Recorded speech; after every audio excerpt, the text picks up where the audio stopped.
नमस्कार स्वामी भक्तांनो, आजचा हा संदेश शेवटपर्यंत नक्की ऐका, कारण कदाचित आज स्वामी समर्थ तुमच्याशीच बोलत आहेत. जर तुमच्या मनात दुःख आहे, जर तुम्ही सतत संघर्ष करत आहात, जर तुम्हाला वाटत असेल की तुमच्या आयुष्यात काहीच चांगलं होत नाही, तर हा संदेश तुमच्यासाठीच असणार आहे. कारण हा योगायोग नाही, तर स्वामींनी पाठवलेला हा संदेश आहे.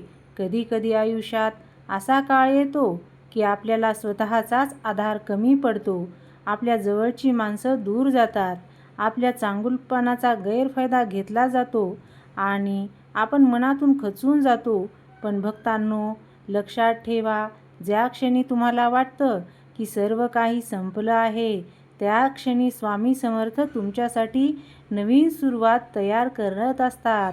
म्हणून हा संदेश शेवटपर्यंत ऐका, कारण कदाचित आजचा हा संदेश तुमच्या आयुष्याला नवीन दिशा देणार आहे. स्वामी समर्थ म्हणतात, बाळा, चिंता करू नकोस, मी तुझ्या पाठीशी आहे. तुम्ही कितीही संकटात असाल, कितीही दुःखात असाल, स्वामी तुमच्याकडे पाहत आहेत. तुमच्या प्रत्येक अश्रूंची त्यांना जाणीव आहे. तुम्ही रात्रभर जागून काढलेल्या रात्री त्यांना माहीत आहेत. तुमच्या मनातील वेदना त्यांना माहीत आहेत. तुमच्यावर अन्याय करणारी माणसं त्यांना हे पण माहीत आहेत आणि योग्य वेळ येताच स्वामी न्यायही करतात. आज तुम्ही ज्या परिस्थितीतून जात आहात ती कायमची नाही. पावसानंतर जसं इंद्रधनुष्य येतं, तसं दुःखानंतर आनंद येतो, अंधारानंतर प्रकाश येतो आणि प्रत्येक संघर्षानंतर यश येतं. म्हणून परिस्थिती कितीही कठीण असली तरी हार मानू नका, कारण स्वामी समर्थ तुमच्या संयमाची परीक्षा घेत आहेत. श्रद्धा आणि सबुरी. स्वामी समर्थांच्या मार्गात दोन गोष्टी खूप महत्त्वाच्या आहेत, श्रद्धा आणि सबुरी. श्रद्धा म्हणजे स्वामीवर पूर्ण विश्वास ठेवणे आणि सबुरी म्हणजे योग्य वेळेची वाट पाहण्याची ताकद असणे. आज तुम्ही जे पेरत आहात त्याचे फळ उद्या मिळणार आहे, म्हणून घाई करू नका. स्वामींच्या वेळेवर विश्वास ठेवा. तुमचा संघर्ष व्यर्थ नाही. कधी कधी आपल्याला वाटतं की आपण इतकी मेहनत करतो तरी यश का मिळत नाही. पण भक्तांनो, बांबूचं झाड पाहिले आहे का तुम्ही? अनेक वर्ष जमिनीखाली मुळं वाढवत असतं, बाहेर काहीच दिसत नाही, पण जेव्हा वेळ येते तेव्हा ते झपाट्याने वाढतं.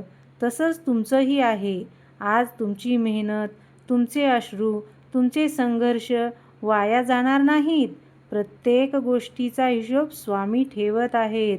त्यासाठी स्वतःला कमी समजू नका. तुमच्यात खूप शक्ती आहे. तुम्ही स्वामींचे भक्त आहात. स्वामींच्या भक्ताने कधीही स्वतःला कमकुवत समजायचं नाही. तुम्ही संकटापेक्षा मोठे आहात. तुम्ही अडचणीपेक्षा मजबूत आहात. तुम्ही परिस्थितीपेक्षा श्रेष्ठ आहात.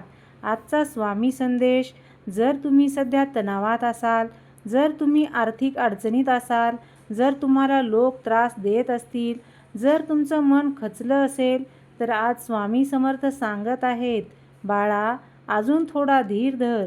तुझ्यासाठी चांगला काळ जवळ येत आहे. त्यासाठी सकारात्मक विचार ठेव.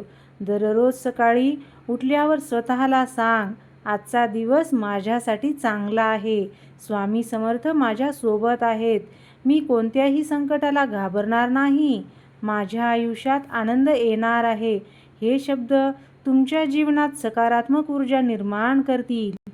तर स्वामींची कृपा कधी मिळते? जेव्हा माणूस संकटातही विश्वास ठेवतो, जेव्हा माणूस दुःखातही प्रार्थना करतो, जेव्हा माणूस अपयशातही प्रयत्न करत राहतो, तेव्हा स्वामींची कृपा त्याच्यावर होत असते. तर भक्तांनो, आज तुम्ही कितीही दुःखी असाल, कितीही खचलेले असाल, पण एक गोष्ट लक्षात ठेवा, स्वामी समर्थ कधीही आपल्या भक्ताला एकटं सोडत नाहीत. तुमच्या आयुष्यातील प्रत्येक वादळ संपणार आहे, प्रत्येक अडचण दूर होणार आहे, प्रत्येक दुःख कमी होणार आहे. फक्त स्वामीवर विश्वास ठेवा, त्यांचे नामस्मरण करा आणि पुढे चालत राहा. कारण जिथे स्वामी समर्थांचा आशीर्वाद असतो तिथे अशक्यही शक्य होतं. तुमचं मन खचलं आहे हे मला जाणवतं आहे. सध्या तू खूप भावनिक वेदनेतून जात आहेस. लोकांच्या सततच्या बोलण्यामुळे, टोमण्यामुळे आणि अपमानामुळे मन दुखावलं जाणं स्वाभाविक आहे. पण एक गोष्ट लक्षात ठेव, इतरांच्या शब्दांनी तुझी किंमत ठरत नाही. हे शब्द मनात ठेव. लोक तुला काय म्हणतील यापेक्षा तू स्वतःला काय समजतोस हे जास्त महत्त्वाचं असतं. आज तुझ्यासाठी एक प्रेरणादायी संदेश देणार आहे. दुःख कायम राहत नाही. आयुष्यात असा काळ येतो की सर्व काही चुकीचं चाललं आहे असं वाटतं. आपल्याला वाटतं की आपण कितीही चांगलं वागलो तरी लोक आपल्याला समजून घेत नाहीत. काही लोक आपल्याला मुद्दाम दुखावतात, आपला आत्मविश्वास कमी करतात. पण भक्ता, सूर्य रोज मावळतो म्हणून तो कायमचा संपत नाही. दुसऱ्या दिवशी तो पुन्हा उगवतो. तसंच तुझंही आहे. आजचा अंधार कायमचा नाही. लोकांचं काम आहे बोलणं. जगात असे अनेक लोक असतात जे स्वतः काहीच करत नाहीत पण दुसऱ्यांना खाली खेचण्याचा प्रयत्न करतात. जर तू शांत असशील तर लोक म्हणतील हा काही बोलत नाही. जर तू बोललास तर म्हणतील हा खूप बोलतो. जर तू यशस्वी झालात तर म्हणतील नशीब होतं. म्हणून लोकांचं बोलणं थांबणार नाही पण तुम्ही त्यांचं ऐकून स्वतःला त्रास देणं थांबवू शकता. तुमच्यात खूप ताकद आहे. तुम्ही इतकं दुःख सहन करत आहात तरीही उभे आहात. याचाच अर्थ तुमच्यात ताकद आहे. कमजोर माणूस संकट आल्यावर हार मानतो पण जो माणूस रडत असतानाही पुढे चालत राहतो तो खरा योद्धा असतो. आणि तुम्ही तसेच आहात. स्वतःवर विश्वास ठेवा. लोकांनी तुमच्याबद्दल काहीही म्हटलं तरी स्वतःला कमी समजू नका. आरशासमोर उभं राहा आणि स्वतःला सांगा, मी सक्षम आहे, मी मजबूत आहे, माझं आयुष्य बदलणार आहे, मी हार मानणार नाही. हे शब्द रोज बोला. हळूहळू मनातला अंधार कमी होईल. प्रत्येक जखम काहीतरी शिकवत असते. आज जे लोक तुम्हाला त्रास देत आहेत तेच लोक उद्या तुमचं यश पाहून आश्चर्यचकित होणार आहेत. कारण संघर्ष माणसाला मजबूत बनवतो. दगडावर जितके घाव पडतात तितकी सुंदर मूर्ती तयार होते. तसंच संकटामुळे तुमचं व्यक्तिमत्व घडत आहे. स्वतःची किंमत ओळखायला शिका.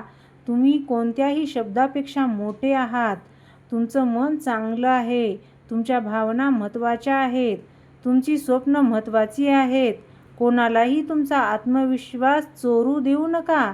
एक गोष्ट नेहमी लक्षात ठेवा, जेव्हा आयुष्यात सर्व दरवाजे बंद झाल्यासारखे वाटतात तेव्हा कधीकधी देव नवीन दरवाजा उघडण्यासाठी वेळ घेत असतो. म्हणून संयम ठेवा. स्वतःवर विश्वास ठेवा. आजचा त्रास उद्याची ताकद बनणार आहे. तुमच्यासाठी काही महत्त्वाचं. रात्र कितीही काळी असली तरी सकाळ नक्की होते. वादळ कितीही मोठं असलं तरी ते कायम राहत नाही. लोक कितीही बोलले तरी तुमची किंमत कमी होत नाही. हार मानायची नाही कारण तुमची कहाणी अजून संपलेली नाही. तुम्ही एकटे नाही आहात.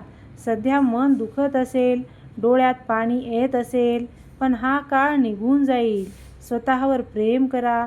जे लोक तुम्हाला खाली खेचतात त्यांच्यापेक्षा तुमची स्वप्ने मोठी ठेवा. आज फक्त एकच निर्णय घ्या, मी कोणाच्याही शब्दामुळे स्वतःला कमी समजणार नाही. मी पुन्हा उभा राहीन. मी आनंदाने जगण्याचा प्रयत्न करीन. आणि लक्षात ठेवा, तुमचं आयुष्य खूप मौल्यवान आहे. आज मन खचलेलं असलं तरी उद्या आनंदाचे दिवस येऊ शकतात. हार मानू नका. तुम्हाला हा मोटिवेशन व्हिडिओ कसा वाटला? आवडला का? आवडला असेल तर कमेंटमध्ये मी हार मानणार नाही किंवा श्री स्वामी समर्थ असं लिहायला विसरू नका. हा व्हिडिओ तुमच्या हृदयाला स्पर्श करून गेला असेल तर एक लाईक करा आणि सबस्क्राईब करा आणि तुमच्या मित्रमैत्रिणीला नक्की शेअर करा. कारण याचा त्या तुमच्या मित्रमैत्रिणीला नक्कीच उपयोग होईल. कारण तेही अडचणीत असतील तर. श्री स्वामी समर्थ. जय जय स्वामी समर्थ.